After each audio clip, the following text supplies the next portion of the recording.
அனைவருக்கும் வணக்கங்கள் உரித்தாக. இன்று 26/4/2026 ஆலய பாதுகாப்புடைய இயக்கத்தின் சார்பாக வார வழிபாடு. அந்த வார வழிபாட்டின் மூலமாக அரசாங்கத்துக்கு சில வேண்டுகோளையும் கோரிக்கை வைக்கும். காரணம் என்னவென்றால், நடந்த சட்டமன்ற தேர்தலில் இந்த நாத்திகவாத கூட்டத்துக்கு தமிழக மக்கள் ஒரு மரணாடி கொடுத்திருக்காங்க.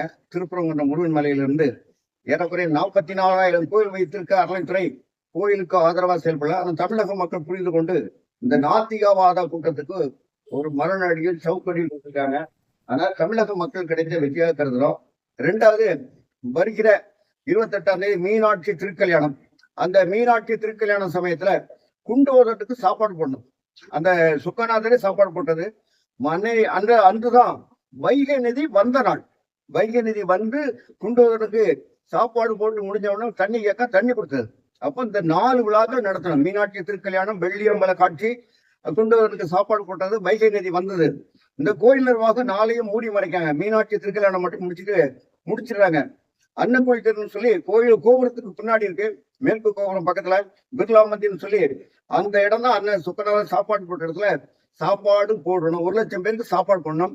அடுத்ததாக தரிசன கட்டணத்தை ரத்து பண்ணணும்.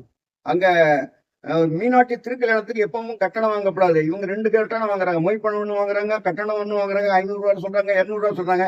எனக்கு தெரிஞ்சதுல ஒரு 10 வருஷத்துக்கு முன்னாடி கட்டணமே கிடையாது. கோயிலை வியாபார கூடமா மாற்றக்கூடாது. உடனடியாக அந்த மீனாட்சி திருக்கல்யாணம் பார்க்கக்கூடிய மக்களுக்கு கட்டணம் இல்லாம இருக்கணும். கட்டணதாரர்களுக்கு அவங்க பாஸ் கொடுக்கணும் சொல்லி ஒரு வேண்டுகோளை வைக்கும். அடுத்ததாக அடிப்படை வசதிகள் இல்லை. லெட்டின் பாத்ரூம் வசதி இல்லை. மேற்கு கோபுரம் வாசல்ல லெட்டின் பாத்ரூம் இல்ல, வடக்கு கோபுரம் இல்ல, பல சித்திர விதியில இல்ல. அடுத்ததாக ஆவணி மூல விதியில பல இடங்கள் இல்ல. மாசி விதிகளையும் மீனாட்சி இந்த 10 நாள் திருவிழா நடந்துட்டு இருக்கு. இந்த திருவிழா சமயத்துல எந்த அடிப்படை வசதி இல்ல. லெட்டின் இல்ல, பாத்ரூம் இல்ல, குளிக்க வசதி இல்ல. இங்க அறங்காவலர் குழு தலைவராக இருக்கக்கூடிய அண்ணன் PT பழனிவேல்ராஜனுடைய அம்மா தான் இருக்காங்க. ஆனா ஒட்டுமொத்தமாக மத்திய தொகுதியில இருந்து கொண்ட PT பழனிவேல்ராஜன் எந்த அடிப்படை வசதியும் பண்ணல, எந்த இது பண்ணல. பக்தர்கள் முழுக்க சிரமப்படுறோம். பக்தர்கள் தங்கக்கூடிய விடுதி இல்ல, செல்போன் சாட்சி பண்ணக்கூடிய இடம் இல்ல, ஓய்வு எடுக்கக்கூடிய இடம் இல்ல. அதை உடனடியாக சரி செய்ய வேண்டும் இந்த திருக்கல்யாண சமயத்துல என்று ஒரு வேண்டுகோளை வைக்கும்.